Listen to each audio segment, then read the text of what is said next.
Hello, everybody, and welcome back to episode 3 of the Bug and Banter podcast.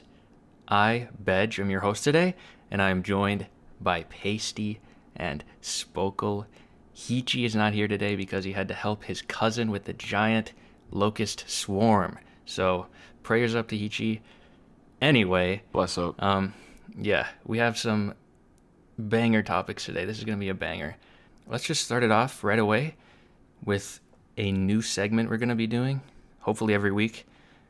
It's going to be the suggestions of the week. We're going to be doing music suggestions and movie suggestions, maybe the occasional TV show. I don't know. It's kind of weird to do a TV show suggestion every week. But Pasty, let's start off with you. Do you have any song suggestions? We'll start with songs and then we'll go into movies after that. All right. My song suggestion for the week is It's Okay by Alex. It's Okay by Alex. Yep. It's on the profile where it's spelt like licks. Yeah, he's like a lo-fi piano type artist. Yep. I don't know. I actually really like Alex. I don't know if I've heard that song though. Really? What is that from? I forgot to write down. I forget the album. Let me look really quick. I have it right here.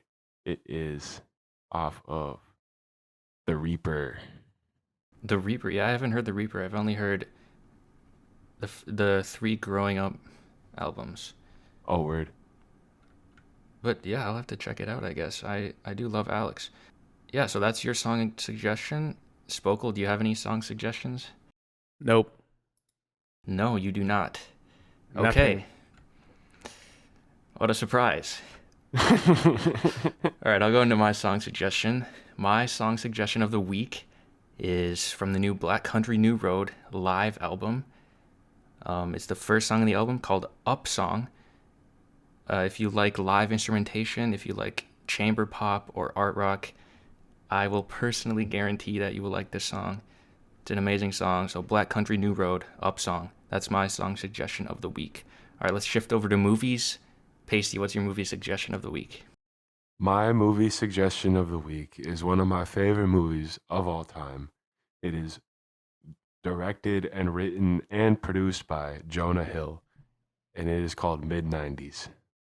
Nah, I figured that was yours because I saw your recent Letterboxd rewatch for that, so I kind of guess it was. But I actually have yet to see that. I know it's one of your favorites, so yeah, I'll have to see that soon. I saw when I logged it on Letterboxd, I saw that it was still on your watch list, so that's why. That's one of the reasons I picked it as my suggestion for the week, because it's very good and it's pretty short too. It's only It's an 86-minute runtime, so it's a pretty quick watch. But it's very good. Awesome. All right, thanks for that suggestion. Spokal, what is your movie recommendation of the week? I got nothing. All right, moving on to me. My movie suggestion of the week. This might be the most popular movie in the world right now, but gotta start it off with a bang for the first suggestion. My suggestion is Everything Everywhere All at Once from A24 Studios, directed by the Daniels. It's dominated the Oscars, so it's very popular right now, but it's well deserved. The acting is phenomenal all around. It has like 6 different storylines that perfectly weave together. I love the balance of comedy, action, complex emotion, and maximalism. And it's honestly one of the most creative films I've ever seen as well. And the editing is masterful, and the music is amazing. This is definitely my most recommendable film out right now. So Everything Everywhere All at Once, that's my first recommendation. Go check it out. Word. Yeah, I still have yet to see that, and I'm embarrassed to say that because it's been on my watch list for so long. I just haven't had a chance to sit down and watch it yet. But I love A24, and I try to watch all of their movies. It's just I also haven't seen The Whale yet either, which is one I've been meaning to watch. Yeah, I just watched The Whale too. But yeah, Everything Everywhere All at Once, amazing. That's genuinely one of my favorite movies of all time now. It's so good. So yeah, hopefully anyone listening and Spokal, go check it out. But yeah, we can move on from the suggestions. Our first topic of discussion is going to be about the new Drake song, Search and Rescue. Pacey, will give it to you to start off again. What do you think about the new Drake song? I I really like it. I think the beat is really good. Um, I think I think his auto tune works really well with this trip, like with the beat. Uh, I love the I love the Kim Kardashian sample. I think that shit goes hard as fuck. Um, it's a little silly, but it's good. It's good. Uh, I think it's one of the better songs he's released in the last year or two. So I would give it a solid 8 out of 10. Interesting. All right. I know Spokal, you didn't really listen to the song, but I know you might have some thoughts. I think you listened to a little bit of it, right? So what do you think? Yeah, I checked out the intro just to kind of see what instruments were getting used, the melody, maybe hear the beat drop. And to be honest, I didn't mind the melody. I usually like piano type beats. So, and those that are like kind of sad. So, to me, honestly, the beat was fine. I got no problem with it. I'd have to listen to the rest of the song to get a full breakdown. But on the small sample that I had, it was not bad. Maybe like a 6 out of 10. All right. Wow, that's actually very surprising to hear you guys say this. Um, I thought the song was absolute garbage, honestly. I knew you were gonna say that. It's so bad, dude. The beat is it's not only boring, but it's just straight up horrible. Drake's vocals are horrible. He's singing awfully. The vocal processing is horrible. The melodies are horrible. The mix is absolutely horrible. I mean, to be completely fair, I listened to like 10 seconds. Yeah, I'll let you slide on that one. But Pasty, Is it you does get it just no does it pass. just repeat the melody the whole song? No, well, okay. No, there are verses, but like, there's no interesting melodies at all in this entire song. The lyric. Okay, what are you gonna say, Pasty? Because I was gonna say that you are lucky you live 1,500 miles away from me. you think you're gonna beat me up, or is that what you're saying? Yeah, bro, that song, Jeb. Dude, how can you like that Kim K sample? That's so corny. Can you imagine Drake sitting there in the studio? He's like, "Yo, put Kim K in there. My girl's spitting." Oh yes, girl. Like, No, can you but imagine that's Drake it's saying that's that? the He's so point. corny, dude. That's the point of that sample. Is it supposed to be corny? It's making Oh, poking Drake fun, is bro. playing a meta game with his music now. Yeah, He's yeah, it's he's meta, elevating his mind. Okay, okay. So let me read some lyrics out of this song. bro. Here's the first lyric I want to read. I know I'm a pit bull, but Dale mommy. He says that It's 3 times. catchy. It's catchy. That's one of the worst lyrics of the year. Another lyric he says is, "Don't know how to express my love. That's why I American express my love for you." Like, come on, dude. What do you? Okay, that's Okay, that's not One more. bad. Okay, one more. All I know is hit them all and see what damage I can do. I give you the world, but there's other planets too. Okay, Come fair. on, dude. But no, it's I catchy, think you got to though. respect some of it. Honestly, it's not too No. disrespectable. Okay, no. Okay, what is your score, Jeb? My score, genuinely, I would give this a 23 out of 100. That's my So score. a 2.3 out of 10. Yes. Okay, This All okay. right. I actually Would you put it? You'd put it at 8 out of 10, right, Pasty? 8 out of 10. I wouldn't even mind calling this the worst Drake song of all time, if we're being honest. Like, that's how bad it is. And it just proves that he's really just in the part of his career where he just doesn't give a shit at all. Like, he's not trying at all. So on this rating scale, what would you put Jungle at? Jungle would be, well, it's the best Drake song, I think. I just give it in 100, I guess. Jungle's in 100. We're on the scale of Drake songs. So Yeah. Yeah. I mean, yeah, I think it's a perfect song, honestly. So is Pasty one of those sheep that you were talking about when you said like Drake has like a cult following? Yes, And exactly. they I listen am to not. everything. I am not. Casey is a Drake sheep. sheep. He praises everything Drake does No. with no criticism. I'm just I, No. I actually No, I'm have kidding. never heard you criticize Drake, Pasty. Certified Lover Boy is trash. Jeb Views is trash. He's just pretty bad. Okay, thank you. Because I heard someone the other day said it was good, and I was like, what? Dude, the thing is too is like I think Views is like Drake's fourth best album, so that tells you all you need to know about Drake's discography. Fair. And I think Views is bad. Fair. Yeah, I do not know. I like because I didn't listen to his discography until like 2 weeks ago. So I've never been a big Drake fan, but I do like this new song. I'm not gonna lie about that. I do like it. I think it bangs. It's my cup of tea for sure. I mean, we've discussed earlier how Drake is like on the decline, and I don't know, Pasty. I think you're turning into a sheep. Yeah, I don't know how anyone could like this song, to be honest. It's the come on. But I mean, yeah, I guess we just disagree. To be honest, in like the 10-second little sample that I have heard, it sounded like every other Drake song that I've heard of in the past, which isn't really a good thing. Yeah, you must have been listening to his worst hits compilation. But anyway, we can move on from that. Word. Our next topic of discussion. This is a highly debated topic on the internet for many years. It is the grizzly bear versus silverback gorilla fight. Winner, who would win in a fight? So we'll start off with Spokal this time. Who do you think would win in a fight? Wait, hold on. What exactly is a silverback? Silverback gorilla is just, it's like the male gorilla, the biggest species of gorilla. Okay. It's just a male gorilla specifically.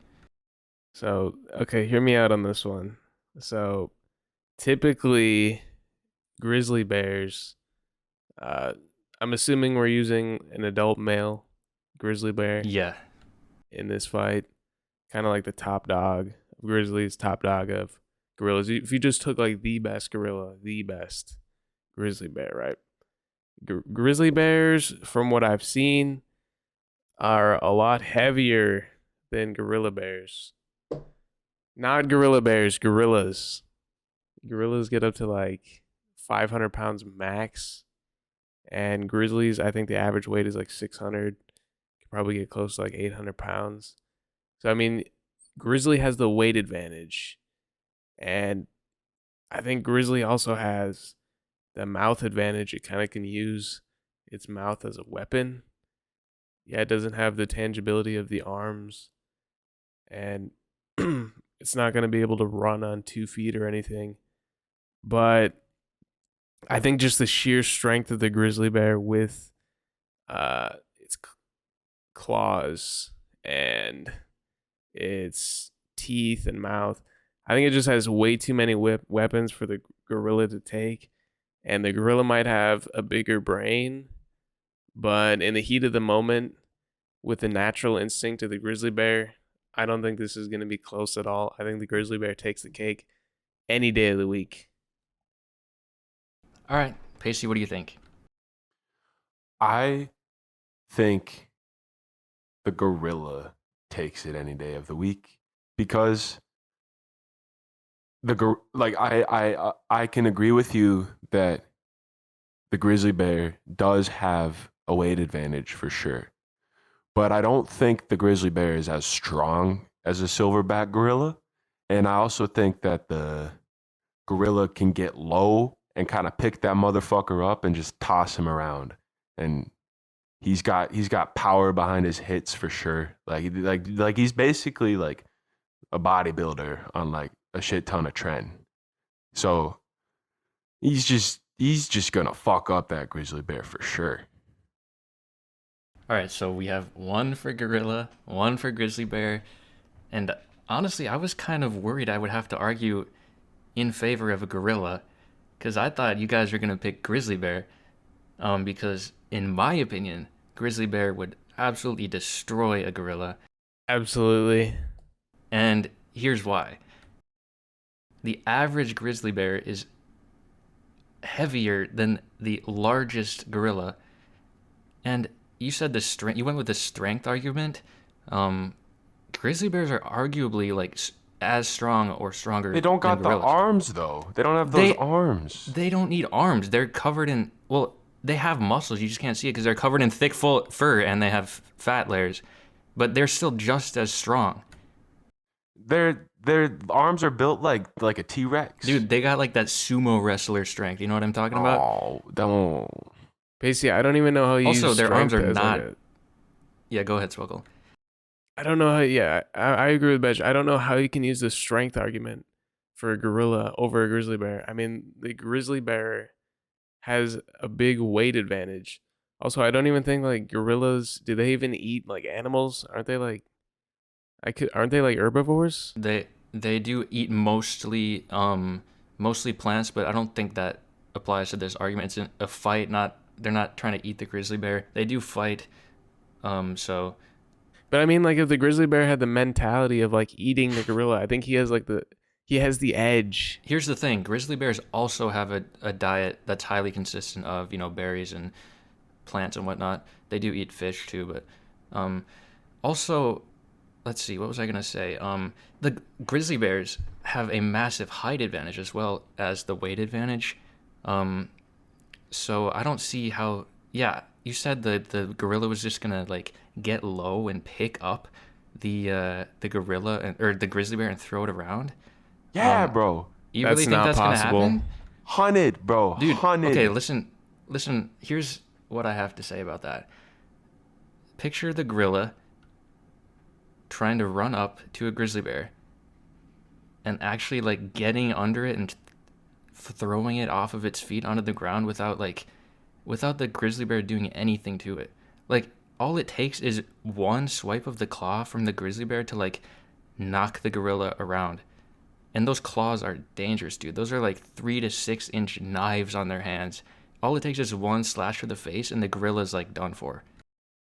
I think the gorilla could take a few hits for sure and like fight back. Oh, it can take It'll hits. be taking hits. It could That's take hits. for sure. Yeah, definitely with like the adrenaline and the heat of the moment, it can take some serious injuries and still be fighting. But like realistically, what is the gorilla gonna do to actually damage the bear? Pick it up and throw it. And then he's gonna get on top That was of his actually ass his argument. and just He's gonna fucking pick pound him his up. face in. He's gonna curb stomp that bear, bro.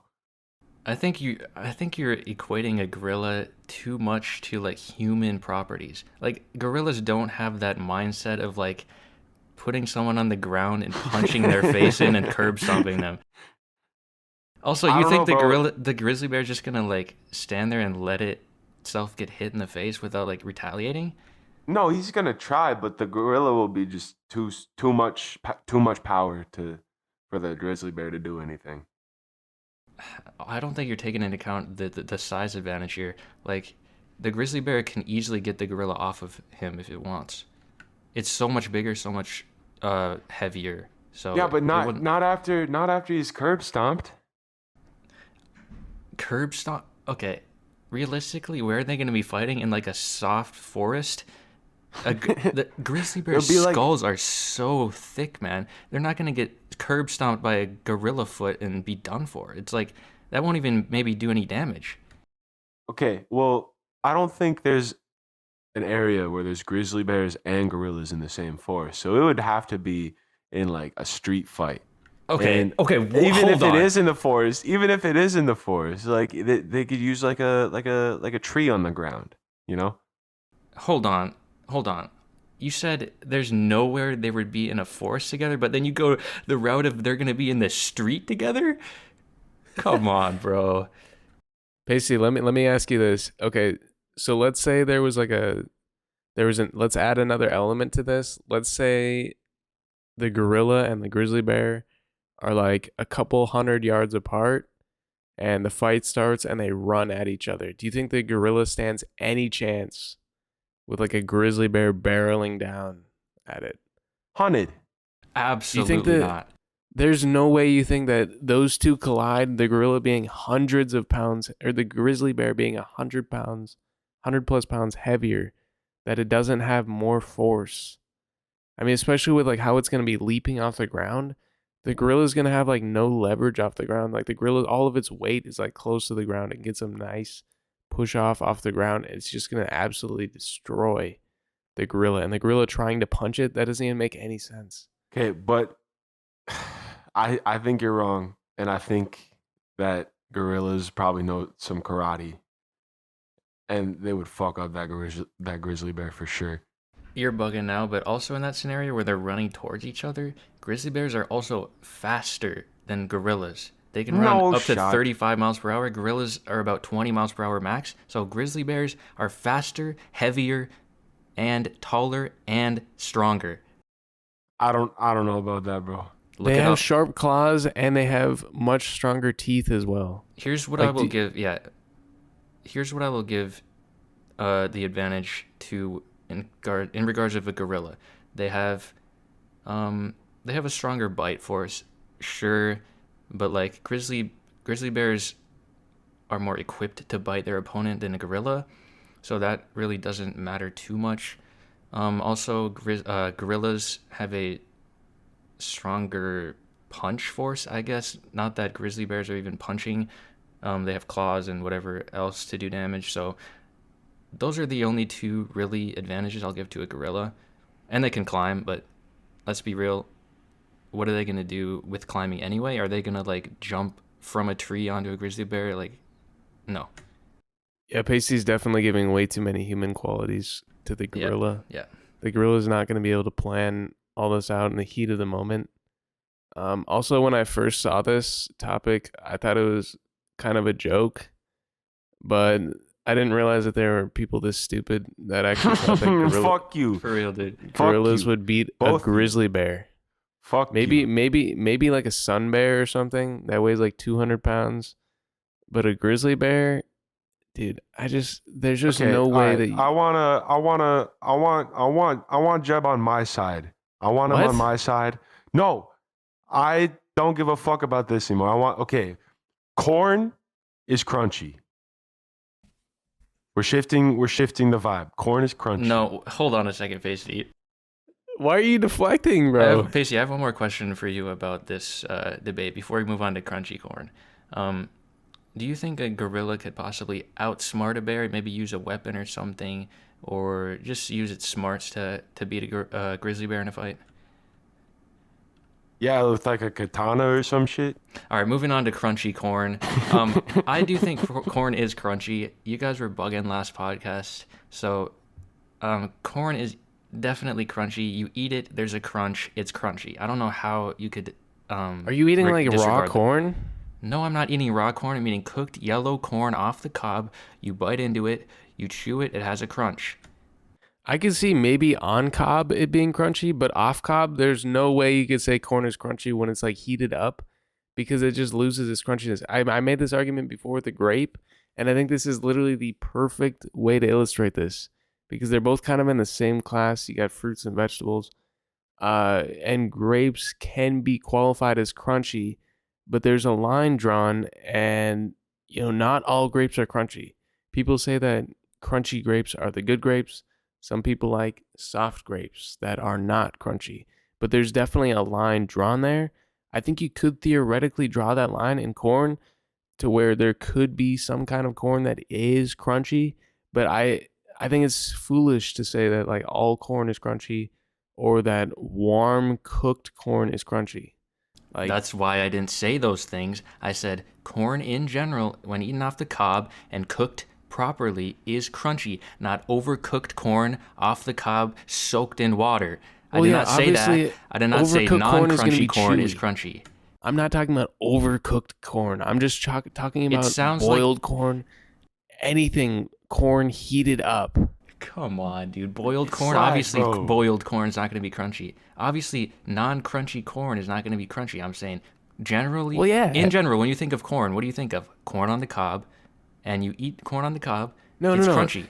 This was the context, though, was Pasty was putting corn in his mashed potatoes. You're not getting a cob and throwing it in your mashed potatoes or slathering up the cob with mashed potatoes and taking a bite off cob. No, this is all corn that is off cob. Okay, that's a fair point. It's not crunchy. Pasty, what do you have to say about that?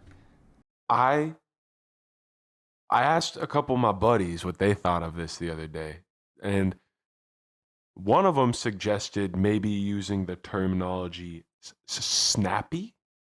It's got a snappy texture to it, which I think still falls under crunchy for sure. But I would be okay with snappy. So what are you saying it's not crunchy? No, it is crunchy. Okay, let me I just want to see how delusional you are. Is non-crunchy corn crunchy? What is non-crunchy corn? Is non-crunchy corn crunchy? Is it crunchy? What is not? I've never had that shit, bro. It's Basically, corn. just say no, please. Just say is no. non-crunchy corn crunchy? Okay. And there's no such thing as non-crunchy corn in your opinion? Yes. So what about like overcooked corn, like Jeb said? Is it crunchy? I haven't had overcooked corn. Where it's Who's like eating overcooked corn? where like it gets Just chewy. make new corn. But Make like new there's got to corn. be a point where it's not crunchy. Like even when cooked properly, it's not like the skin is like completely enveloping the corn. Like it only like surrounds like the outer shell of the It corn.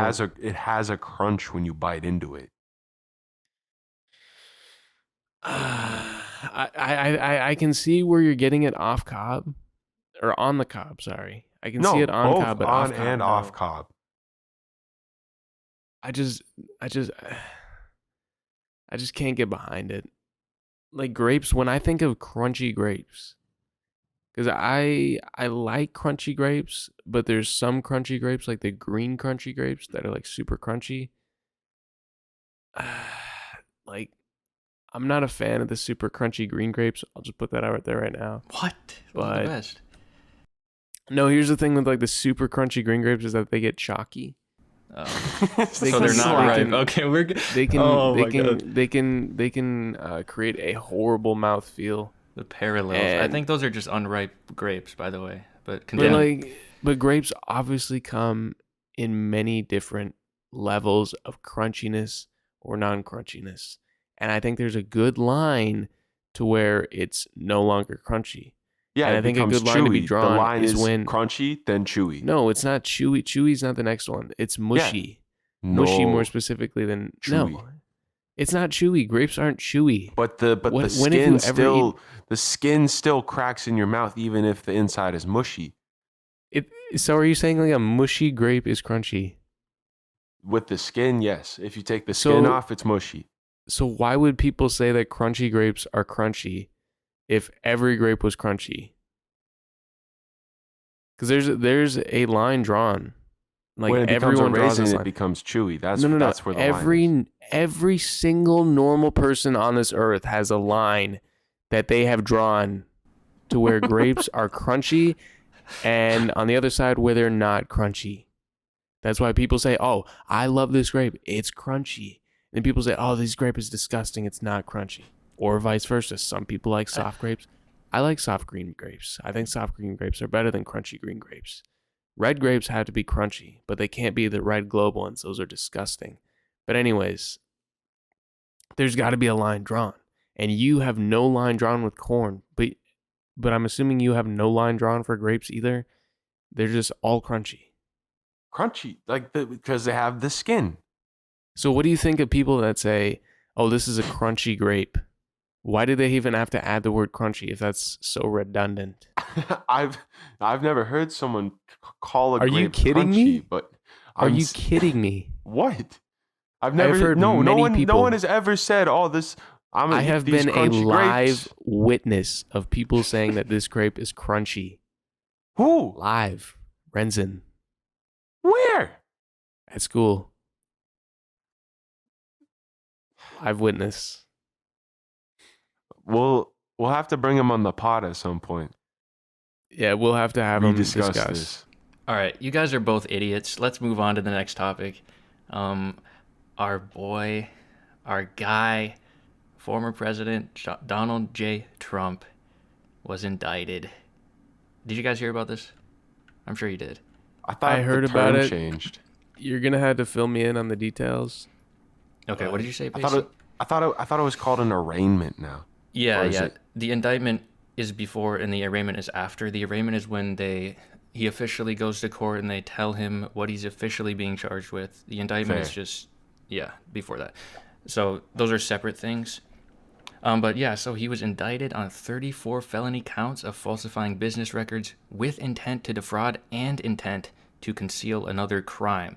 So to lay this out, back in 2016, I believe, or maybe 2015, Trump and his allies made payments to cover up or suppress negative information about Trump to increase his chances of winning the election. That was the 2016 election, obviously, presidential election. So Michael Cohen, Trump's lawyer at that time, set up shell companies in order to send hush money payments to those who had negative information about him.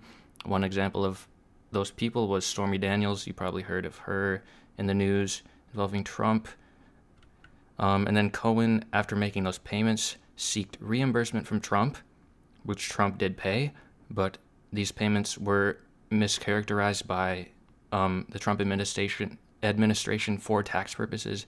They were said to be income payments to Cohen, which obviously they were not. They were payments back to Cohen for making those payments to Stormy Daniels and others. So that was basically the timeline.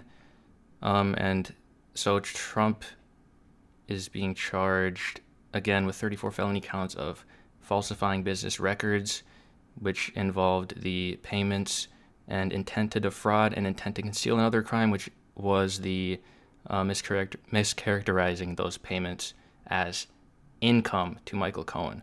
Trump had some things to say about his indictment. He said the indictment was political persecution and election interference at the highest level in history, and that the Democrats have lied, cheated, and stolen in their obsession with trying to get Trump. But now they've done the unthinkable, indicting a completely innocent person in an act of blatant election interference. So, do you guys agree with what Trump is saying? Do you agree this is blatant election interference and highest election interference at the highest level in history? What do you think? I think it's kind of funny, and I just want to bring one other thing up with Trump is that it is kind of funny how, like, whenever something happens to him, he just goes all caps, psycho mode on social media. Like, for example, that one time when I think he like tweeted out, I think he's got his own Twitter's thing or something. Yeah, he's got But I remember him Truth like, Social. I remember him tweeting out like, "I'm going to prison on Tuesday" or something like that. Like, it's so funny how he gets everything's all caps. I think there's obviously some intent there to rile people up and to get people to follow him. And if he just screams it, he's got enough following for people to just walk in line with him. And this all applies to whatever's going on now. But yeah, I can agree with that as well. Because like he capitalizes on shit that happens to him. Like before he, like, has he been like officially arrested yet? He was arrested for his arraignment. They arrested him and brought him in for that to officially give him his charges. But he was released. He's back now. I think he lives at Mar-a-Lago currently. So he was arrested, but he got released after that arraignment. So now he's just kind of waiting for his trial, which is probably in a few months. So yeah, that's the next step of the process. Fair, because I think I saw that he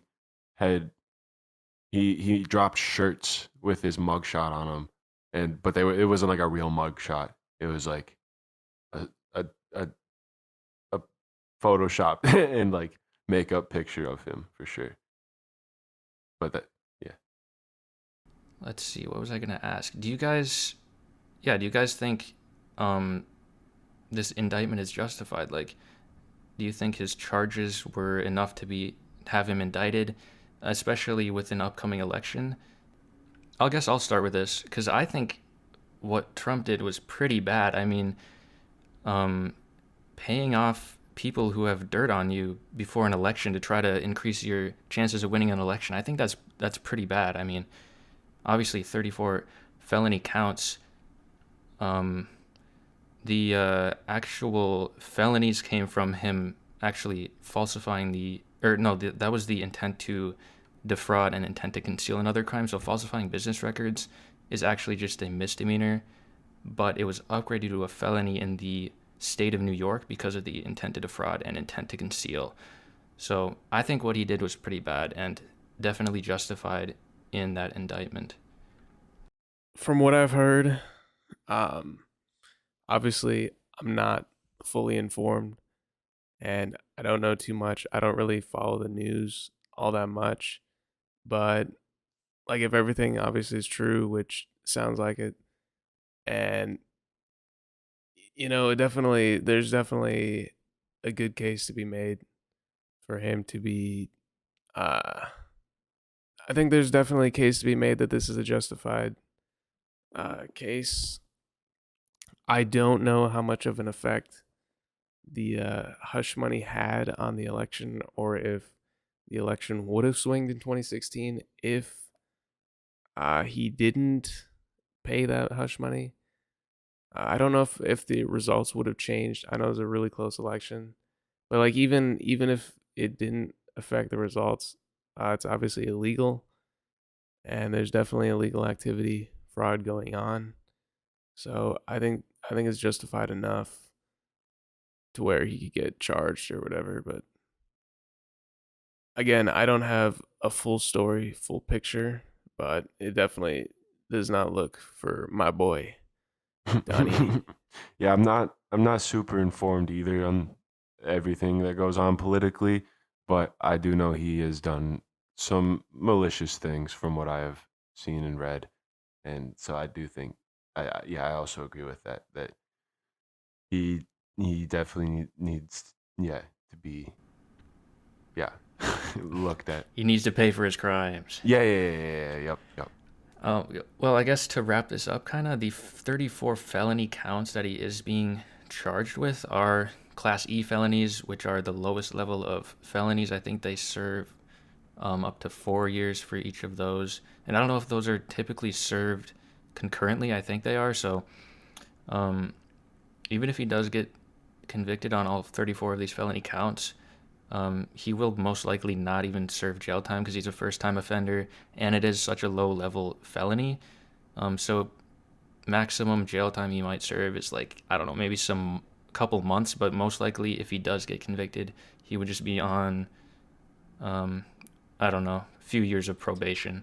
So would this prevent him from, or would this kind of eliminate him from his opportunity for like running again in the future? Yeah, that's a good question. It's kind of, I feel like if you're a criminal, if you get put in prison, I think at that point you're like ineligible to run. Like criminals can't even vote. Yeah, it's kind of an unprecedented situation because I don't think anything like this has ever happened before. So I don't really know for sure on that. Yeah, that's a good question. But yeah, he will be going to court, and I'm hoping that'll be televised or available to be watched by the public because I'm always down for some new Trump content. That would be very entertaining. But I think right now it's not supposed to be televised as far as I know, but they could change that in the next couple of months. But that's pretty much it for that. Yeah, we can move on if you guys don't have any other closing thoughts on that. Yeah, I'm good. Yeah, I'm good. I think it would be funny to see his response. Yeah, I would love to see that. To all this. It'd be hilarious. All right, let's move on. We are moving on to a little riddle / problem / paradox, technically, I have for you guys to solve. I will be sending an image to both of you in the Discord that you can look at. I will also describe the situation to the viewers and to you guys. I just sent that. You guys can see it, hopefully, but I will read off what is going on. So, you guys both know the game Portal, right? Yeah. Spokal, you know Portal? You know how the portals work at least? Just fill me in. I think this would probably make sense. Just fill me in a bit. Yeah, well, basically, you have two portals, the orange one and the blue one. You go in one, and you come out the other one. So it's pretty straightforward. As long as you're familiar with that, and you can look on the image, it's pretty self-explanatory. So here's the situation. You have a stationary cube. That is an object that goes through the portal. And you have the orange portal above the cube. And the blue portal, which is the other end of the orange portal, is elsewhere in a stationary position. So the orange portal slams down at a high speed on the cube. Would the cube A shoot out of the blue portal at a high speed, or B, would it appear through the blue portal still stationary? And keep in mind, portals are obviously not real, so there is technically not a real world answer based on physics, but I do believe there is one clear answer to this. So I'll give you guys some time to think. Is anyone ready to answer? I have an answer. Okay, so you ready? Okay, what do you think? So I have played a lot of Portal, and based off of my knowledge and like memory of the like game mechanics and the physics of that world, I would have to say that if this were to happen, it would be letter A. I think that it would just kind of like it says plop, and I think it would just like kind of roll out and plop onto the ground right there. Yeah, and this is kind of, I don't know if it really translates to Portal the game, because there are actually no moving portals in the game. No, for sure. So it's kind of, I don't know, it's kind of hard to determine what would actually happen in the game. Yeah. But Yeah. I do think that if the plates were reversed, like if the cube was going up, I think it would be B. Oh yeah, for sure. The question is, how does the movement of the actual portal translate onto the cube when it comes out of the blue portal? That's the real question here, because obviously if the portal goes, or the cube goes into the orange portal with velocity, it's obviously going to come out of the blue portal with velocity. But how does the velocity of the orange portal translate to the blue portal? So, Slack, do you have an answer for this? I don't see why this wouldn't be B. Like, I don't think it really matters what object is moving at a fast rate. I mean, it's still entering the portal at the same speed. Like, I think it would shoot out of the portal B. All right, so Pasty, you're going with A. Yep. Spokal's going with B. But it's obviously moving, so you think that it's just gonna like just poke out of the portal? It's because it's not the cube that's moving. The cube isn't moving. There's no like momentum or velocity or whatever. Right, but there's there's still like an entry velocity, like the moment it like breaks the barrier of the portal. There's obviously a speed to which the portal is like encompassing. But it's like there's no force behind the cube at all. Yeah, it's the movement from the portal. No, it instantly like atom by atom teleports through the portal. It doesn't. There's no force behind it at all. Behind the cube. I mean, there's obviously force coming from the portal, though. I don't get like how that doesn't. It's not. How does that not take into effect? Because if the opposite were happening, if the cube was moving, you'd obviously say that B is going to be taking place. Yeah. So if you just change the roles, though, it's the same speed. No, you heard my answer, I don't see bro. There's really a difference, though. And like, we're not talking about the game, basically. We're talking about if this happened. Like, if it's going the same exact speed that it would be going if the cube was falling into the portal, I don't see how it wouldn't be B. Because the cube's not falling into the portal. The cube has no force behind it. Like I said, Slack, you're fucking stupid, bro. So unless you're saying like the momentum is like conserved from like the cube itself, I mean, obviously it'd be A, but like I feel like it going into the portal, there's nothing pushing it. There's nothing pushing the cube through the portal. It appears through the portal. But how fast is it going through the portal though, Pasty? Let's say it's dropping at like 100 meters per second, like a really fast speed. Okay. And it goes right over the cube, super quick, 100 meters per second, super fast. You don't think any of that is going to transfer over into that second portal? No. None of it. But if the cube was falling at 100 meters per second, you would say that it would fly out. But I guess it depends on how you look at it. Because if you think like the momentum from the cube is like transferred over to the second portal, then yeah, obviously A is going to be taking place. Yeah, that's exactly what it is.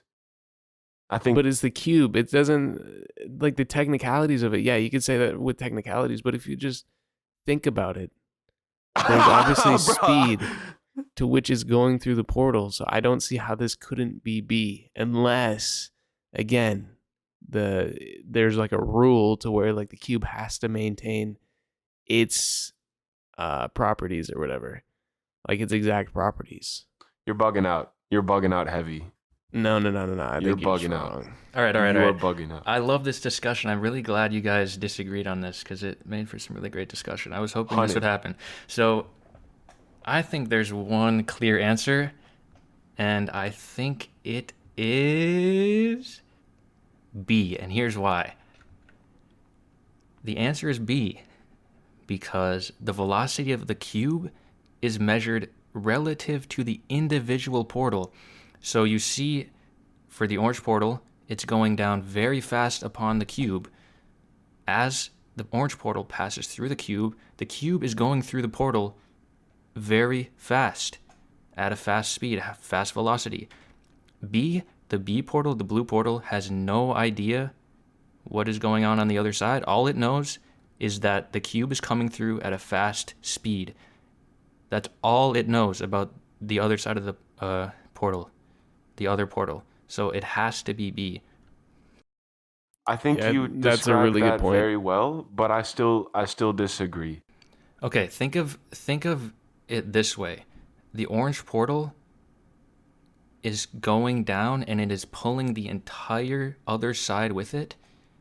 The cube is just stationary. So as soon as it passes through the orange portal, it has all the forces of the other side coming down with the orange portal, and all the forces are enacting on the cube, which is stationary. But as soon as it passes through that plane, the forces of the orange portal are pushing it away from the blue portal, because that is the entire world is pulling down.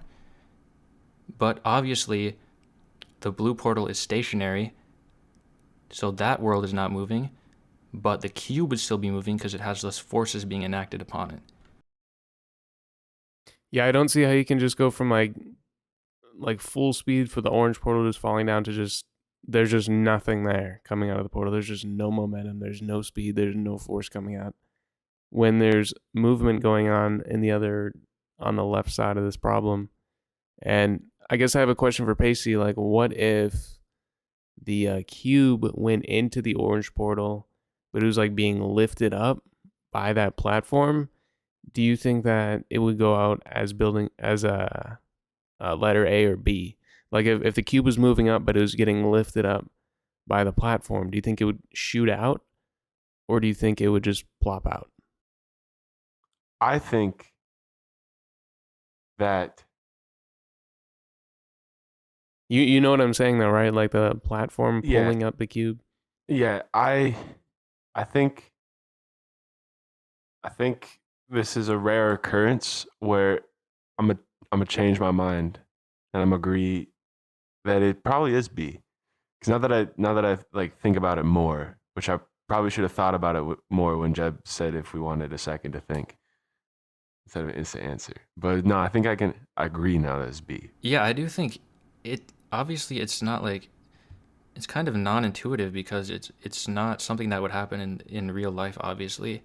And I think the kind of first thing that you think of is like the cube is not moving, so it would just not move when it comes out of the portal. Like, where did the forces come from? But the thing is, like, portals are not real world objects, so it's hard to kind of equate that to the real world. But when you really think about it, like, all the portals are seeing is like the relative velocity of the object going through it. So because the orange portal is going fast, the cube would be going through it fast, which means it would be going through the blue portal fast. So that's kind of how I thought of it. Fair. Yeah, no, I get it now. I want to know what you guys think. Like, what would happen if like this same scenario went on, but like the A and B portals were also moving in like the opposite direction. And do you think like the cube would just kind of like come out, like kind of plop out, but like the portal's still moving down, but the cube just kind of plopped down, and, like fell to the earth? Or do you think it would fly out? Because I think at that point it would just plop out. You mean the orange portal's going down and the blue would be moving up, you mean? No, like when it shoots out, the blue portal is moving in the opposite direction that the cube would be going. Oh, so basically so would this be an example of this? So if the orange portal and the blue portal were literally back to back, would that kind of be what you're saying? So it's moving with the orange portal? Um, I mean, since it's getting shot out at an angle, I would have it moving just literally the opposite direction as the cube is coming out. Yeah, no, I think in that situation, if the blue portal is moving opposite of the cube at the same speed, the cube would not move at all. That's what I think. Yeah, just the portal would still be moving back. So like just from our perspective, it would look like maybe the cube was moving, but in the perspective of like you're just sitting out there and you see a portal falling down, the cube would just kind of look stationary. It'd be like falling out of the sky. Haunted. Like, yeah, okay, yeah. I think this is pretty obviously B though. Yeah, because obviously, if you reverse the role, if you reverse the roles, I mean, it's obviously no one's gonna say A.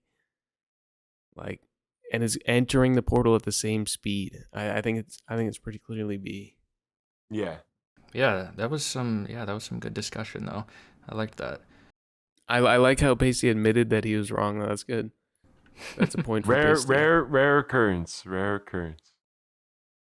I just wish you would come around. That gives me a free +1 to a vote. So any vote you have in the future now is automatically canceled.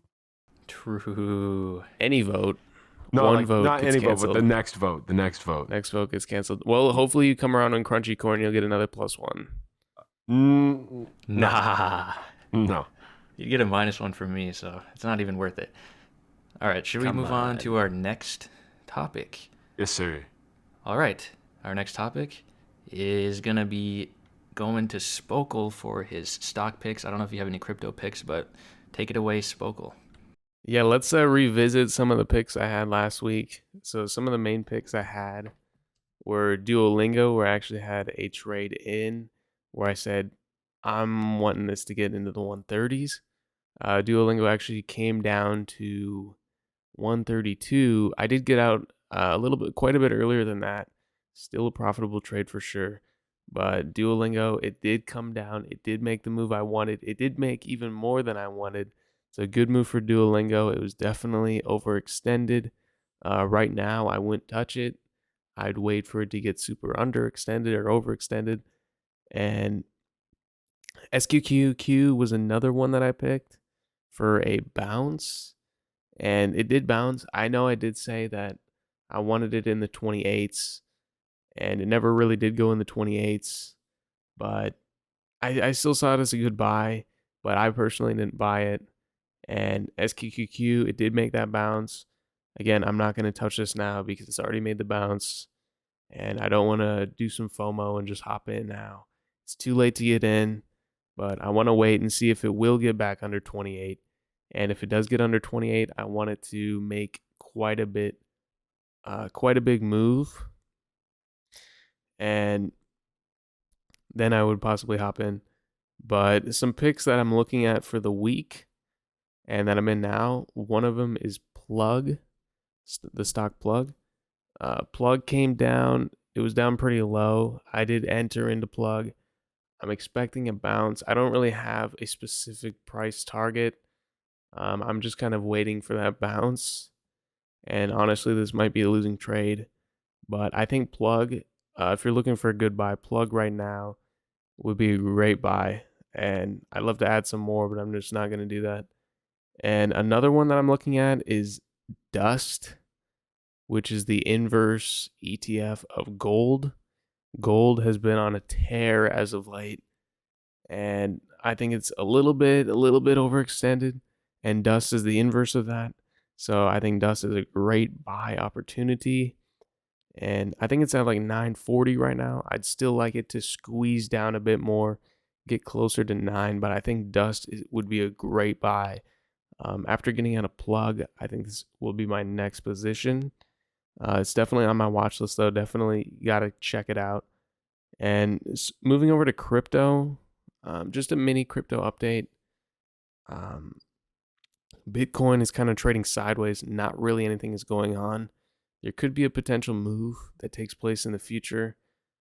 Usually, if stock goes sideways for a bit, usually gets out of that eventually and makes a decent sized move. Crypto, especially, can make some big moves on breakouts or breakdowns, as evidenced by Doge, which did get pumped. After the Twitter logo got changed. I believe it was temporary, and they changed it back. But Dogecoin did pump over 10 cents, but obviously there was nothing behind the pump. And I believe they got rid of the logo, the Doge logo on Twitter. So it slid back down and is now back down to 8 cents. I don't really have any big predictions for crypto. I'm just kind of in a wait and see mentality with crypto. But yeah, the two stocks I'm looking at for buys are Plug and Dust. I don't think you can go wrong with them, and those are going to be the ones I'm watching this week. All right. I don't think I really have anything to add to that. Just one question about gold. That is the actual gold precious metal, right? That's not like a stock name? Right. Right. Okay. Got it. I just didn't know for sure about that. Yeah. Okay. I guess we can move on. Our next topic will be about the women's basketball NCAA tournament championship controversies. Did any of you watch that game? I did not. Any games of the tournament? I did not. All right, you guys did miss out because those were some great games. Shout out Caitlyn Clark. She was incredible. So I guess I'll just go over some context before we get into the actual controversies. This was the most watched women's NCAA tournament in history. The championship featured LSU and Iowa. And two premier players in that matchup were Angel Reese of LSU. Sorry, she is probably the best player on LSU, and then Caitlyn Clark is obviously maybe the best player in the entire NCAA league for women. She's on Iowa, and the first controversy involved taunting. So more context here. In the quarterfinals, actually, Caitlyn Clark on Iowa hit a bucket to put them up 7, I think it was, in the third quarter.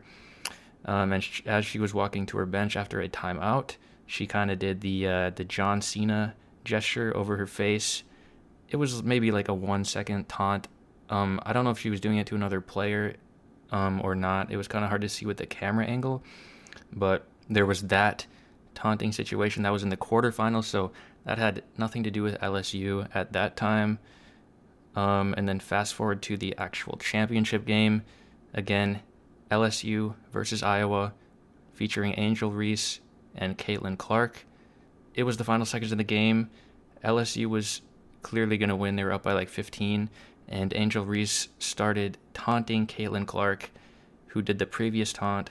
And she's actually kind of known for being very competitive and, taunting her opponents sometimes. But Angel Reese ended up following around Caitlyn Clark and sort of taunting in her face. She did the same John Cena celebration hand gesture, and she was pointing to her ring, indicating she was getting pointing to her ring finger, indicating she was getting a ring for the championship. So those two players didn't really even, the controversy wasn't really between them. The controversy actually came out afterwards when people saw that and started to go cry on Twitter about Angel Reese being classless because she's following Caitlyn Clark around the court and taunting her as she's winning. And then more people started to cry on Twitter because of those people criticizing Angel Reese and saying there was a double standard because they didn't criticize Caitlyn Clark before for taunting. But I think Angel Reese's taunts were definitely more egregious than Caitlyn Clark's. And so, yeah, I don't know. It was kind of weird, but I actually have no problem with taunting at all in sports. Spokal, do you have any thoughts on taunting in sports? Yeah, I wanted to bring something up when you brought up the quarterfinals, like that first taunt. Mm-hmm. Like, I don't think there's really any problem with taunting, especially when like the emotions are so high in like a March Madness tournament. Like, I don't think there's really any other event that's like super like emotional driven. Obviously, you got like the Super Bowl, but like it's a one game. You lose, you're done. The emotions are so high, so much on the line, and just doing like a John Cena taunt, like, yeah, if it's directed at someone, I could see how someone could make an argument theoretically, but I think it's a very shallow argument. And again, I don't think taunting, there really should be any problem with taunting. Uh, the way that you should get revenge on that is just by playing better and putting the taunt to bed. And, I don't really have a problem with taunting. I think the rules on it are stupid. Even if she was directing it at a specific player, there's no way that should get penalized. I Yeah, taunting is definitely dumb. Yeah, I have no problem with taunting at all. In sports, I think it's part of the game. You get competitive, and um, I was actually surprised the refs didn't like call a technical on Angel Reese or anything because she was pretty egregiously like following Caitlyn Clark around and taunting her. Again, I have no problem with that, but I was surprised that the refs didn't do anything about Wait, it. hold on. Caitlin Clark, she didn't get any. She did get a penalty when she did it in the quarterfinals, She right? did? Did she? Or did she? I No, that's don't. what I was asking because I know you said she got like a lot of backlash, but like there wasn't any. Were there any like in-game No, no, no. repercussions? I don't believe so. It was. Yeah, no. I don't think there were any. Either Okay. situation, there were no fouls called or anything like that. But um, yeah, Pacey, do you have any thoughts on taunting in sports? I agree that it's all right. I think it is part of the game, especially like nowadays, like with our, I don't know, with, with just like how like you guys said, how emotional people get and how involved. Yeah, yeah, And I will say this too. There's just so many classic moments with people taunting. For example, when Randy Moss mooned the crowd at Lambeau Field, you have a classic announcer moment with Joe Buck. yeah, yeah. And as a Packers fan, I really love that moment. And that definitely, in my eyes, should never be fined, never be punished. And another classic one that I can think of was, I think it was Allen Iverson. Was it Allen Iverson that hit Yeah. a three in the corner and he like walked over Yep, he stepped over Ty Lue? Ty Lue. Yep, that's a Dude, classic. there's just so many classic moments with taunting. I don't think like it should get punished. I know like the NFL it was the NFL, right? That they got really strict on it Oh yeah, yeah, and they were calling penalties left and right. And I think it's just stupid just because it's another subjective penalty that you can bring into the game, and it can definitely ruin the flow of the game. I don't want to lose a game just because I like pointed at someone or just did something stupid. yeah, For yeah. sure. And I think it brings up an interesting conversation because, you had people criticizing these women who were taunting each other, criticizing them on Twitter, and then the same Twitter users go and praise people like, Kevin Garnett or Kobe for trash talking all game long. It's like, do you not see the double standard there? It's kind of interesting in my opinion. Yeah, that is kind of funny, and that sounds about right for those people that are Yeah, calling out Caitlin Clark for taunting. yeah. So actually, there was another controversy that came out of this same championship game. Um, as you may know, the winner of the national championship, both men and women's, and honestly, in most like sports championships, usually go to the White House. So Jill Biden was attending the game. Obviously, it was a huge moment for women's basketball in general. It was the most watched tournament. I think the viewership increased like over 100% from last year's championship game. and it was actually pretty close to the men's game even. I think the women's average viewers was about, for the championship, was about like 10 million, and I think the men's was around 14 or 15 million. So pretty close there, honestly. But yeah, Jill Biden was attending the game, and then afterwards she said she thinks that both LSU, the winner, and Iowa should attend the White House. And I think she said that because it was such an, amazing moment for women's basketball, and she wanted to commemorate that. I'm not saying I agree with inviting both the winner and the loser, but because Jill did say that, and keep in mind, this was not an official invite from the White House. The White House actually condemned this and said they did not support inviting the loser. But yeah, so Jill Biden invited both, and after that, Angel Reese came out and said that she would not be attending the White House or her team because of what Jill Biden said. And then actually I think yesterday she said she actually would be attending with her team. So I guess that's kind of resolved. But do you guys think Jill Biden was justified in saying that both teams should attend the White House? I do not think she was. And honestly, like if I was on the team, I would be pissed too if like the loser was getting invited. I don't know. It's just like such a big moment. Like if I'm winning the chip, that's my moment. And obviously it was an impressive run. So I think it's just like I I'd be pretty pissed. I would still probably go. And obviously if she's going, maybe she just said that in the heat of the moment that she's not going. That's probably what it was, just a hair trigger, just a quick response. But obviously when everything settles down, she ends up going. So there's not really an issue there. I'd probably still go. I would just be pissed about it. And yeah, I think that's a dumb comment, to be honest. Yeah, I think it was. I don't know. Some people were saying it was sort of like a race thing because Iowa's predominantly a white team and LSU's a black team, and people think Jill Biden was being racist because she was inviting the loser, the whites.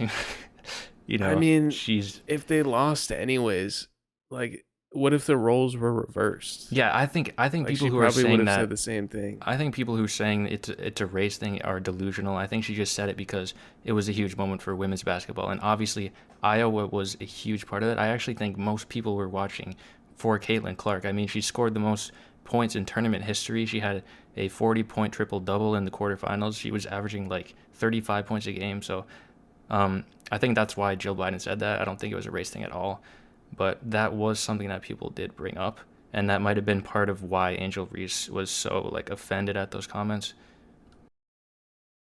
Yeah, again, it's when you first hear something, you're gonna have a different response than after you heard it, and that was evidenced today by when Pasty was looking at the riddle Yeah, or the okay. little paradox thing. He's like, Okay. "No, this is my first reaction," but then once he kind of once he kind of thinks about it, he sees the truth, and his Mhm. eyes are open. And I think it's a similar case in this instance. Yeah, okay, okay. All right, yeah. Pacey, do you have any thoughts on this Jill Biden part of the controversy? Not really. Yeah, I think it's pretty straightforward. I mean, she declined at first. It was a dumb comment by Jill Biden, but it's all resolved now. They're gonna end up LSU's gonna go, and I think it's all sort of passed by now. So you guys want to move on to our last topic? Yes.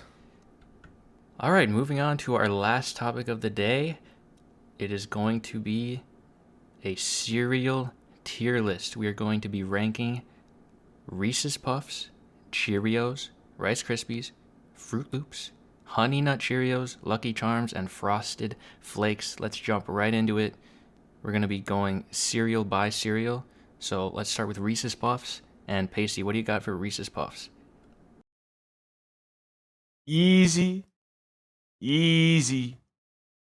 S tier. 100%.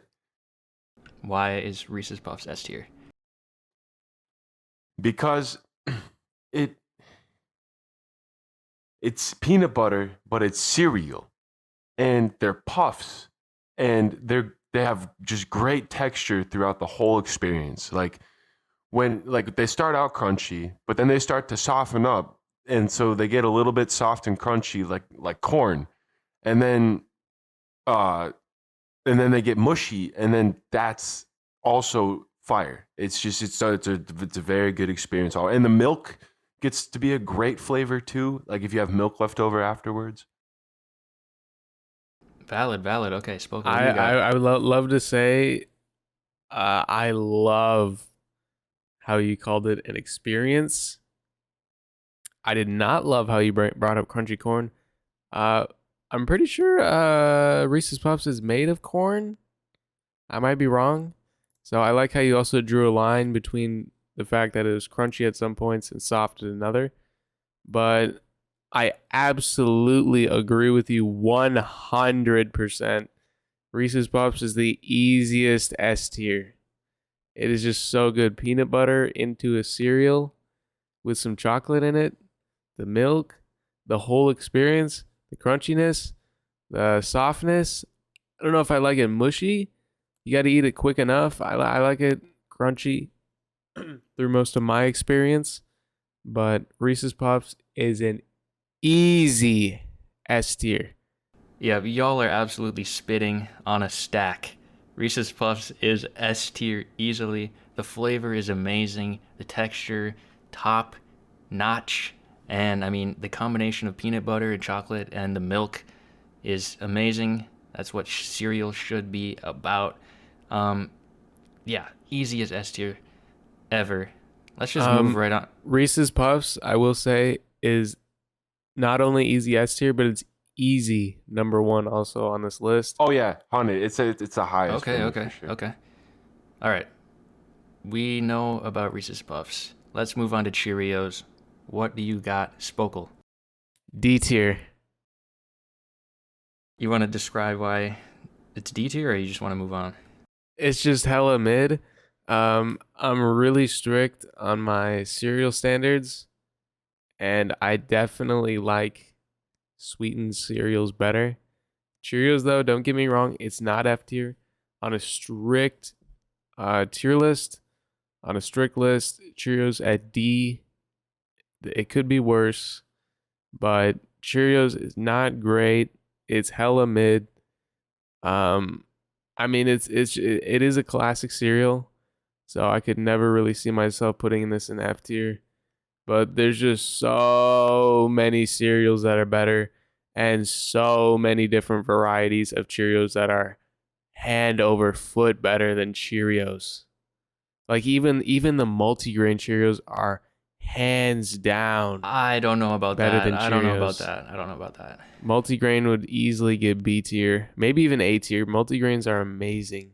I just think the fact that there's just better Cheerios, like classic Cheerios.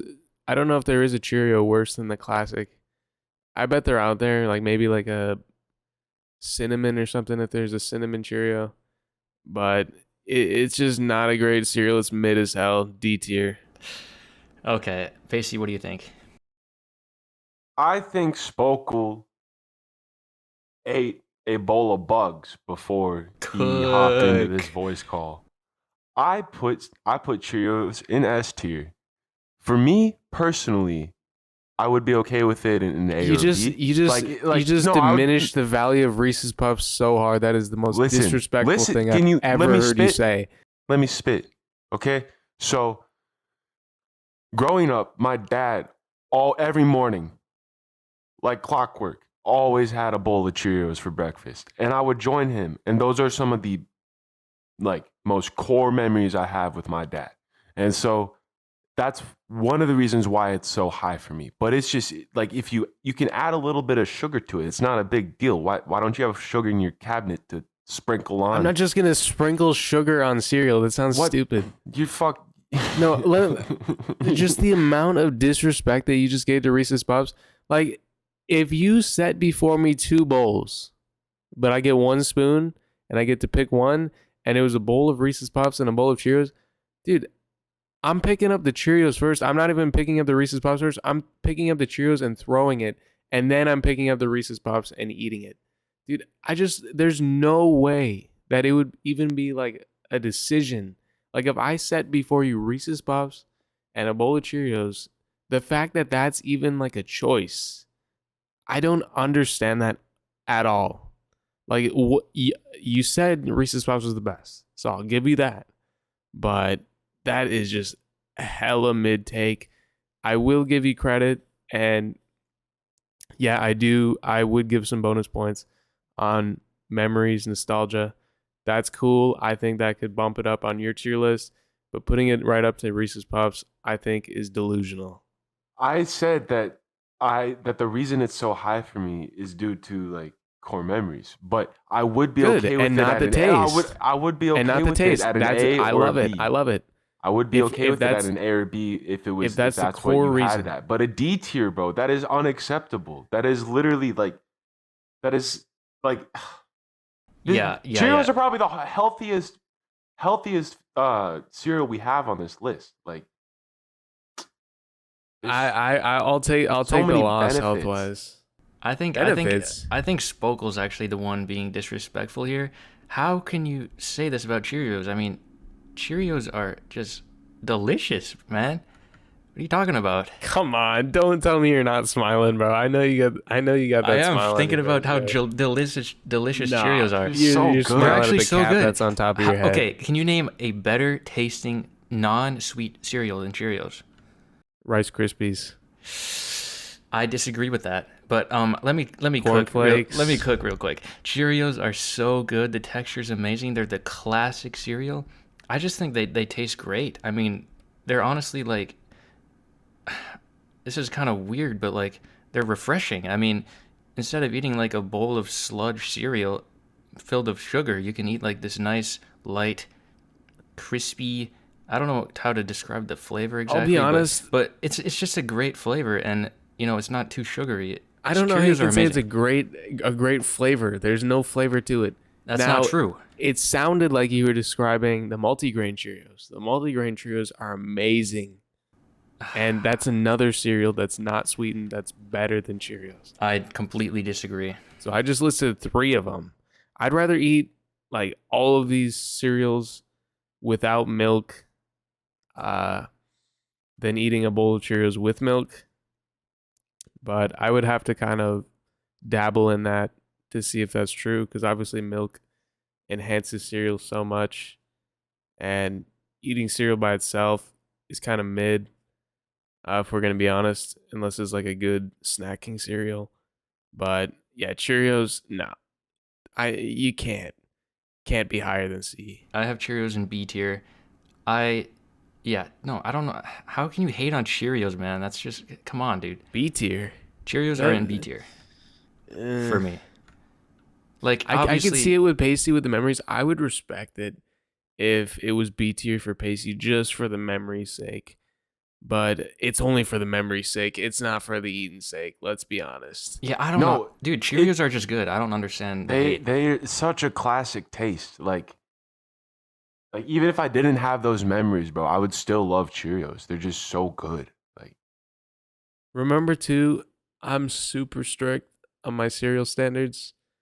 I love me a good bowl of cereal, and I'm gonna give criticism. Even if the cereal is like mid, it's gonna get a knock. Remember, I said the cereal was mid, but I put it at D tier. Cheerios are not mid. They're good.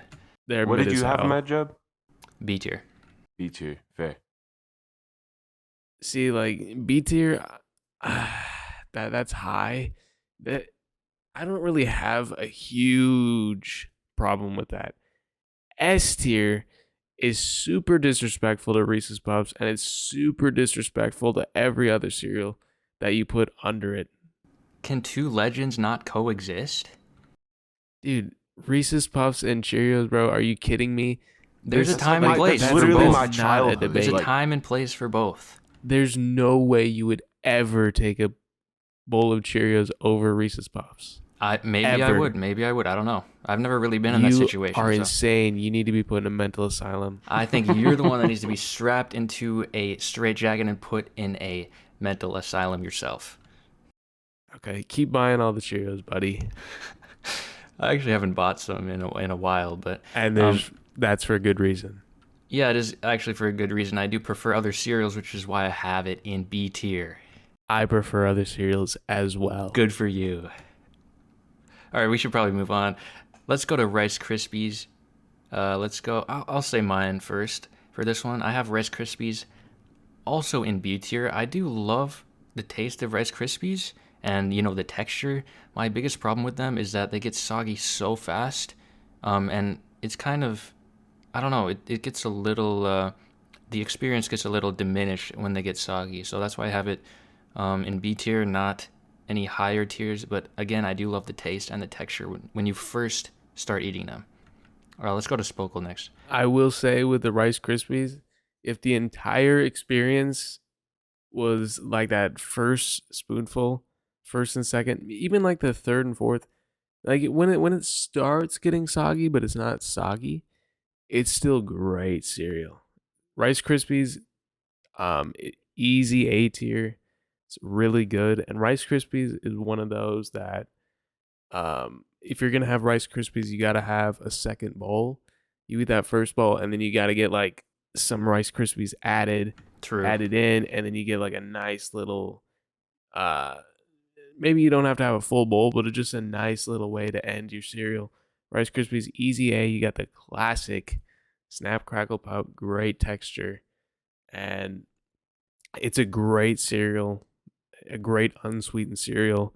This and multigrain Cheerios are absolutely phenomenal, and I love them. And Rice Krispies are amazing. I love them. I put Rice Krispies in B tier for the same reasons. Like the first few bites are phenomenal, but it gets too soggy. They're not that well designed, but they are also a classic. So I don't mind it when they get soggy. Yeah. It's all right, but it's like I would rather have soggy Reese's Puffs over soggy Rice Krispies. And that's the other, like Reese's Puffs, they don't really get like soggy. Yeah, like, yeah. Rice You Krispies have to eat soggy. them bitches for like 30 minutes for them to get soggy. Yeah, they have great infrastructure. Mm-hmm. They're Absolutely. Great design. Yeah, I don't mind y'all having them in B tier. I think it's fine. I think it's in that A B range. Yeah, we're all pretty much in agreement with those. I guess we can move on to Fruit Loops. Pasty, what do you have? I have Fruit Loops in C tier. C tier, okay. Yeah, I haven't eaten much Fruit Loops, and I would rather pick all of the other cereals over in this list over Fruit Loops. It was a close B, but I had too many in B, and I was like, nah, I'll shift it down a sec. So it could be in a B for me. Yeah, Fruit Loops are good. I got Fruit Loops at B tier. I think it's kind of, again, like a lot of these are classic cereals. Fruit Loops is definitely a classic, and I mean it's got good flavor. It's got good crunch. I definitely like the crunchiness. Again, it doesn't really get too soggy. And I think they're a little too crunchy for me. I mean, texture wise, I think they're similar. I think they're similar enough to Reese's Puffs. I don't think. Yeah, I guess they are a little crunchier, but like Reese's Puffs, like those initial bites are pretty crunchy too. That's fair. Like if I was to make like a bowl of Fruit Loops, like I'd let the milk sit for a minute, but then they get too soggy, and it's like, yeah. I think they hold their crunch pretty well. Fair. Throughout the whole experience. But it's a B tier. I have another name for my B tier, which I'll reveal later in the podcast. And maybe you guys can guess it. But this is the first one. It's Fruit Loops. That's my first B tier. Once you see the other two, maybe you'll be able to guess what kind of the theme of B tier is. But B tier for me, great cereals. I'll eat them. If you give me a bowl, I'll demolish that bowl. Fruit Loops, good cereal. There are better cereals out there, but it's a great cereal for sure. Yeah, I kind of agree with that. I have Fruit Loops in A. I actually quite like the flavor. I love the texture. I mean, I don't really have any complaints about Fruit Loops, but it's just not quite up there with, the Reese's Puffs of the world. So yeah, I have it in A. I do really like Fruit Loops, but yeah, I mean, not as high as S, but I do like them. So let's go to Honey Nut Cheerios. I have Honey Nut Cheerios also in A tier. I think they're a step above regular Cheerios, but they're still not as good as Reese's Puffs or any S tier cereals. They're not an S tier cereal. They are very good though. I have Honey Nut Cheerios in A tier, great flavor, great texture. You know, they got the standard Cheerios shape and texture. Yeah, that's pretty much all I have to say. What about you, Spokal? I have Honey Nut Cheerios in B tier. This one is definitely a classic. You got Cheerios. Honey Nut Cheerios is definitely, it's a little bit more than a step. I think you're taking like, I don't know how like big of a step you have or how long your legs are, but like if you got like 20-foot legs, I think a step above is respectable. Honey Nut Cheerios is definitely many steps above Cheerios. Great cereal, classic taste. Yeah, I mean, I don't really have much to say other than it's in B tier and it's alongside Fruit Loops and it's sticking with that theme. Hopefully you guys can guess it later, but Honey Nut Cheerios is great cereal. You know, I'll eat it any day. Not gonna have a problem with it. There are better cereals for sure out there. Honey Nut Cheerios, I think, is an easy B tier though. Pasty? I have Honey Nut Cheerios in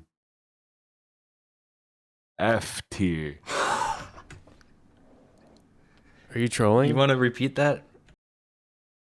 I have Honey Nut Cheerios in F. Hold on. tier. Before you even say anything else, you put regular Cheerios in S tier, and you said you sprinkle sugar on top of those Cheerios. Now, honey is very similar to sugar. Honey's basically sugar with a little bit of flavor in it. I don't see how you can have that big of a leap between Cheerios and Honey Nut Cheerios. It doesn't make any sense to me at all. But continue your nonsense. Pasty, I can't defend you on this one, so go ahead. Describe your thoughts. I knew that Spokal was going to get pissed, so I wanted to see his reaction if I said it was an F tier. So I actually have him in A tier, but I think that Cheerios are better than Honey Nut Cheerios. That is an interesting opinion. Also, interesting trolling there. I don't. We'll deal with that. We'll deal with that later. But you really think regular Cheerios are better than Honey Nut Cheerios? Yeah. Why? Pasty, you do know that the regular Cheerios. I like adding the sugar on to the regular Cheerios. I like that sugar better than I like the Honey Nut Cheerios. So you have to put additives in. You to have make to it add better. the sugar to make it good. The Honey Nut No, Cheerios, I'll you don't eat have it to add plain. anything. I'll eat it plain, but if we're talking about the sugar, I like That the just sounds sugar. weird. You just like sprinkle it on top of the bowl or what? Yeah. No, you put your milk in, and then you put the Cheerios in, and then you put your sugar on. There's just more work then. You have to go to the cupboard and find the sugar and sprinkle it on top. I The just cupboard's don't see right it. next to the fridge, bro. It's just another thing you have to take out. If I'm getting a bowl of cereal, I'm grabbing a bowl. I'm grabbing my cereal. I'm grabbing my milk. I'm putting my milk away. I'm putting my cereal away. I'm grabbing a spoon. I'm eating my cereal. I'm not going to another cupboard, grab the sugar, grab the cinnamon. I'm eating cereal for Cinnamon? the cereal. I'm Grab not the green eating it for banana. the add-ons. Who said shit about cinnamon, bro? I don't know. You probably eat it with cinnamon. If you're sprinkling sugar on your cereal, you're probably No. eating like cinnamon, sage, and all these weird spices. No. I just put standard pure cane sugar. All right, I have a question. I have a question real quick. Pasty, have you ever put pink Himalayan salt on your cereal? Not that I know of. All right, good. Not that you know of. What does that even mean? Don't worry about You it. may have. Don't worry about Bro, it. just don't ask. Just don't ask. Okay, I think he has. He's just trying to hide it. True. Do you put like Himalayan salt, sugar, and Takis in your cereal? You get the sweet, salty, spicy, and crunchy. True. And dairy. And you got the dairy in there too. Dairy's That not a sounds like flavor. such an awful combination. Dairy's a flavor? What do you mean? No. What do you mean dairy shot. is a flavor? Cheese and milk and It has Is flavors, cheese but a it's not flavor? a flavor. yeah, it's got like No. it's got like a solid base flavor to it. Like you What's like the you- flavor? it's dairy. The flavor is dairy. So every like dairy product just tastes like dairy? Yeah, I don't get this. yeah. It's you can Pasty. tell it's a dairy. Is vegetable a flavor? No, that's more of like a food category, like on like the pyramid of food. exactly. Yeah, yes, exactly. Pasty, yes. That is such a great point. Congratulations, Pasty. Yeah. You discovered something. Yes. You should look up that food pyramid though. It might True. help you learn something. True. All right, I think we've exhausted that topic. Let's go to Lucky Charms. Spokal, what do you got for Lucky Charms? I have Lucky Charms in C tier. I think Lucky Charms is kind of mid. It's really good. This is one of those cereals that are disgusting without milk. Milk is a must. So I kind of knocked it a little bit for that. I just don't think it's as good as a lot of these other cereals, to be honest. Obviously the marshmallows are great. You gotta respect them at the end. But the one thing about Lucky Charms too is if you have the box open for too long, the marshmallows get stale pretty quickly, even if you have everything sealed up. At least in my experience. And the reason why it gets stale as well is because I'm eating other cereals and I'm not just pounding out Lucky Charms every day just because it's an okay cereal. I'd rather have this over Cheerios, of course, but I mean it's good. It's decent. It's not a horrible cereal. Again, my standards are really strict for cereals, so C tier is good. I mean, I'll eat it. If you give me a bowl, I'll eat it. But I would definitely prefer a lot of other cereals. So I think C tier's a respectable tier for Lucky Charms. Yeah, that's fair. I actually wanted to ask you guys, do you guys know if Frosted Flakes were, or not Frosted Flakes, Lucky Charms were always had that like frosting on the Cheerio parts? Because I could have sworn they used to not have that. They were just like Cheerios. But I saw some recently and they had like a frosting thing, like a sugar frosting on them. Did they always have that? No, I don't think so. I thought, I agree. Yeah, that's with what you. I thought too. I think the last bowl I've had of Lucky Charms did not have that sugar frosting. Maybe it did. It might have been, I don't know how long ago it was that I had my last bowl of Lucky Charms, but I feel like it didn't because I feel like I tried it dry and I don't know, I wasn't a huge fan. It's a coating like a Honey Nut Cheerio kind of coating. Yeah, like a frosted Cheerio. Is if it you've that ever seen sweet those. though? I feel like it might have had like some sweetness, but it wasn't that sweet. Fair. Like it was a super mild sweetness. I don't remember a coating. I remember the cereal maybe being a little sweet. I don't remember the coating. Yeah, I don't know. I just wanted to ask that because I was curious. But anyway, I have Lucky Charms in B tier. Kind of agree with a lot of stuff you said, Spokal, besides the Cheerios comments. They're pretty good. Nothing special for me. Obviously, the marshmallows are great, but they're like way low on the list of cereals I would actually choose to eat. Again, they're good, but I'm just not like the biggest fan. I have them in B tier. So, Pasty, what do you got? I have Lucky Charms in A tier because I really like the marshmallows and I don't think they go bad. I think they last a long time, and I love eating Lucky Charms raw. That's one of my favorite cereals to eat raw is because of the Okay, I like marshmallows. eating I like the marshmallows raw, but the regular cereal itself, it's just disgusting raw. It's too dry. Yeah, I think it's like an Oreo, bro. It's like you gotta have a little bit of dry and then a little bit of the moist. No, to because it you can to- definitely get away with Oreos without any liquid. Oreos are great without liquid. They're better with, but they're also great without. Lucky Charms is not great without milk. There's no way you can compare them to Oreos. And let's be honest, Lucky Charms is for like 7-year-olds. No, I meant like an Oreo, like you have the filling. So if the filling's like the marshmallow, the cookie is like the cereal. But you said liquid. Where does the liquid part come in? The like the moist like center, like the But there's pasty. nothing moist in the Lucky Charms. Well, I don't get what it's you're like trying to say here. the pasty like creamy filling. This is an awful comparison. A cream filling has nothing to do with Lucky Charms. I don't even get. But no, that's like that's like the sweet part of the Oreo, like the sweet part of the Lucky Charms is the marshmallow. I mean, the chocolate part is pretty sweet as well for the Oreo. Well, yeah, but it's more dry, like the cereal is. Like it's not as sweet as the cream filling. The marshmallows are also very dry.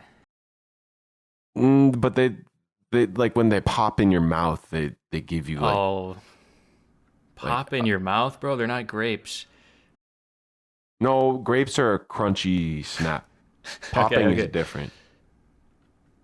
Marshmallows are a lot more crunchy than grapes, by the way. You mean like the Lucky Charms marshmallows, right? Yeah, dry anyways. Well, yeah. Are they? Yeah. Oh, absolutely. I guess I haven't had them in a while, but from what I remember, absolutely they're kind more of crunch. soft. But I guess I don't know. I haven't. When they get stale, they get chewy. Oh, really? Yeah, they get. It's like a raisin. It's like styrofoam. It's fire. Sounds awful. It's like the great. It's like the styrofoam is such a great texture. I would eat that shit if it was edible. No. I think you would eat that if it wasn't edible, and I think you have. I think he has. What he does is he puts his finger and he dips his finger on his tongue, and then he puts it into a jar of pink Himalayan salt, and then he like rips off a piece of styrofoam. I think he puts a little glue actually on his finger, and then he like snatches off a piece of styrofoam and he just consumes it. I can see him doing that.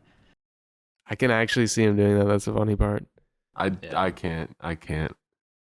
All right, are we done with Lucky Charms? I'm done. All right, I want to pose one question before we move on to our last cereal. Do you guys have any like go-to side options when you eat cereal, like maybe a glass of juice or a banana, anything like that? Oh yeah. Go ahead, Pasty. I eat cereal for breakfast every morning. I don't eat any of these. I eat my Kellogg's 15 grams of protein cereal every morning. And alongside of that, I have 2 cups of coffee, and I have a kiwi and a banana, and then I have some water as well. Okay, what I have with my cereal is nothing. If I'm going to have cereal, it's going to be like a cereal only experience. I have cereal essentially every morning, and I mean it's just gonna be cereal. Let's be honest, because that's like the king of the show. Now I will have like some water in the morning as well, but like my breakfast routine is just cereal. Cereal, obviously the milk, just a good old bowl of cereal.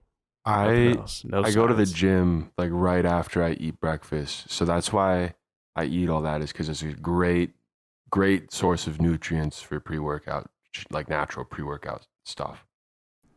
Bet. All right. Yeah, my go-to is usually like I like to drink maybe like a cup of juice.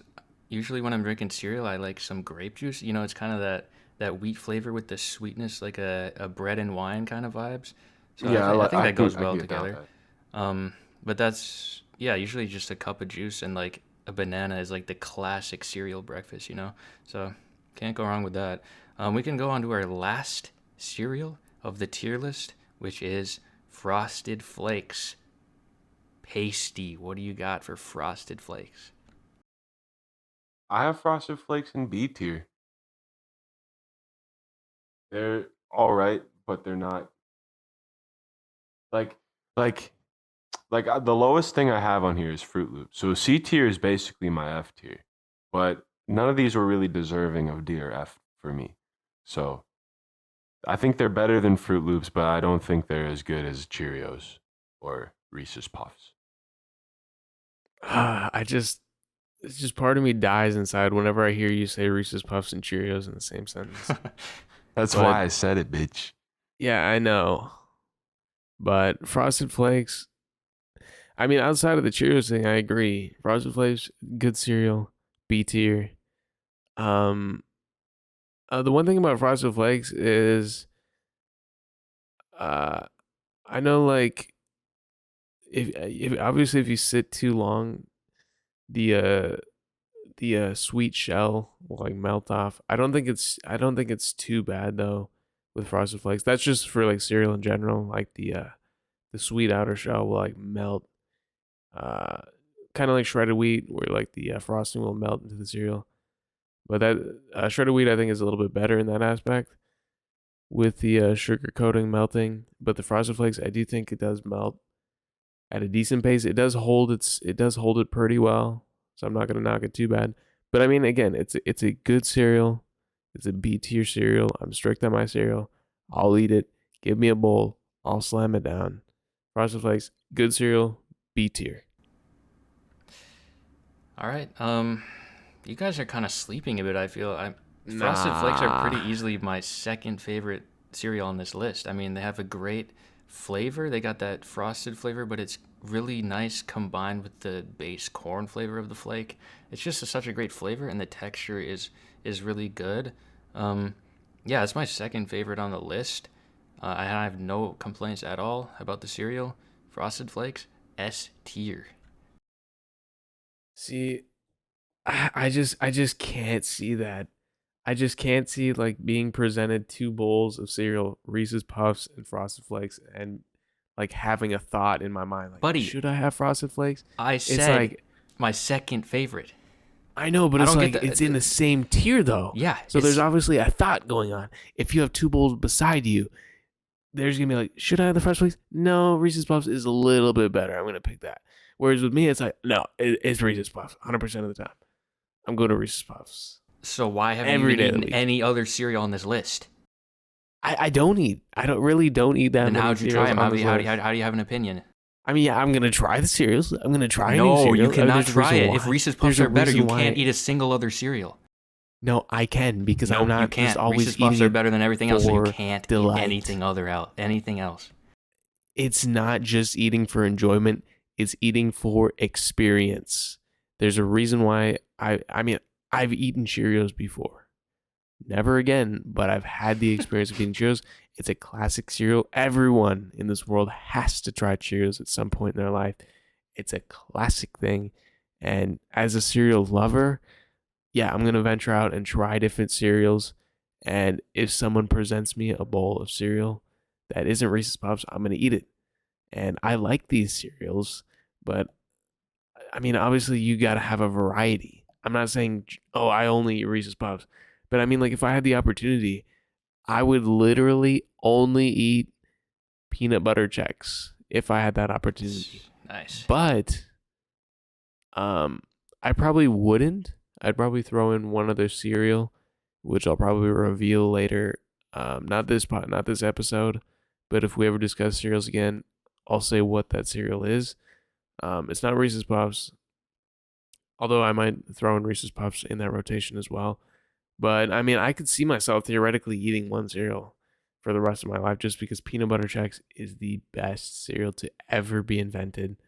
And I'm still waiting on that box that you owe me, Pasty, of peanut butter checks. And the I mug. think the mug too, the peanut butter checks mug. Every day that goes by, a tear gets shed. So please send that over, Pasty. But yeah, I mean, I don't really have anything else to say. Reese's Puffs. No, you can't. Don't tell me it's that close to Reese's. I just can't see I that. love Frosted Flakes. I mean, okay, keep in mind, tiers are not one set value. You can have variation in tiers. You have a high S tier, you have a low S tier. Frosted Flakes are not better than Reese's Puffs, but they and are it's not close, very though. good, and it is close for me. I think it's don't it's like a very that. great cereal. I respect that you like it. It's just weird. I fuck with the Jeb. I'm on your side. Basically, you literally have it in B tier. No, but I can respect having one of your You just favorite said you're cereals on his next to side. the best cereal. No, there's no problem with that. Yeah, there's But no problem like, with two legends existing at the yeah, same time, bro. there's no problem. If peanut butter, well, actually no, if peanut butter Chex was on this list, Reese's Puffs would not be an S tier. Let's be honest. Wow, that's actually insane But to say. dude, It's if actually an peanut butter insane Chex was on statement. this list, D and F would fill up real quick. If I'm gonna be honest, That's actually an insane statement. it's not that insane. It is not that insane. I don't really You like just gotta your join the lifestyle. I don't really like your idea of ranking things comparatively like that extremely. Like Okay, I don't this like is that. this is cereal in general.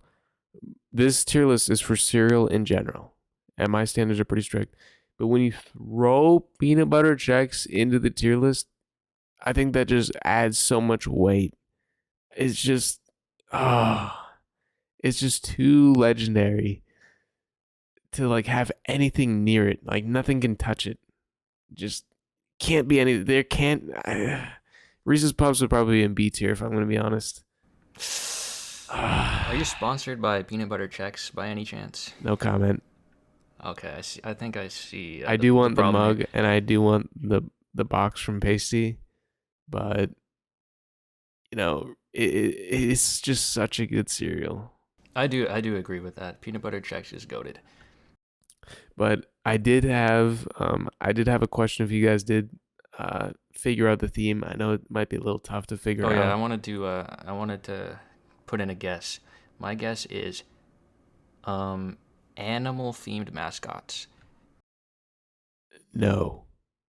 Although that is a good comparison. It's just that Cheerios is also animal themed, although the other ones aren't. So that was a good Yeah, guess. I mean it but applies. It applies. It applies. I respect it. What were the cereals in there again? It's Honey Nut Cheerios, Frosted Flakes, and Fruit Loops. And it has nothing to do with like the taste of the cereal or anything. It's just like these three cereals. Like, what do they have in common? Not from like a taste perspective or a looks perspective. I have no idea. I already put in my guess, so I don't know. You don't have another guess? It's a location. Brainerd? It's a place where you could find these cereals. Baxter Cub. Pasty. No, it's come like on, a bro. general location where you could find these. An establishment that you could find these at. That's not a grocery store. An establishment? Breakfast? You're close. Breakfast aisle? No, it's not a grocery store. I have no idea. If I say, I'll give you a hint. The word continental. Hotel breakfast? Yes. These are like the classic hotel breakfast cereals. I guess I guess that's true. Yeah, that's like the last place I've had Fruit Loops. Exactly. Yeah. But I they're did not good see cereals. Honey Nut Cheerios there. And what was the other one? Frosted Flakes. Frosted That's Flakes. Yeah, like at Frosted every Flakes was there. hotel. Yeah. Yeah. Same with Every- Raisin Bran, I think, is a common Yep, one. Raisin Yeah, Bran. Raisin too. Bran That's is it. very common. But those are the three that are like in all the hotels. Raisin he's Reese's cheap. Puffs. Hotels have to start Dude, facts. bringing They some would, Reese's Puffs. they would lose a lot of money from that though, because everyone would be eating it, and you know. Do you guys Yeah, like the hotel waffles? Can't say I ever go for the waffles. I usually go for either the cereal or maybe a bagel. I never go for the waffles. I like the waffles. It's a fun experience because you get to like do the little spout with the cup, fill up the sauce, and then put it on the thing and flip it, and then wait for the timer, and then flip it, and then yeah. Yeah, the experience is great. I always do a hotel waffle if I can. Have you done the pancakes that like go through that little mini oven on the roller? I don't like that No. as much. The waffle experience is just so classic with the flipping it. You get to fill your own cup. You get to spread. You get to like pour it over the griddle and flip it, and flip it again. It'll like beep at you. Yeah. Yeah, you Next you, time, you just gotta get a waffle if you're at a hotel. next time I have to go to a hotel, I'm gonna have to get like bring some like chocolate chips or Andes mints or something and mix them in with the sauce. Oh, I will say, Or I know you blueberries. asked like if you have any other sides that you'll eat with your cereal.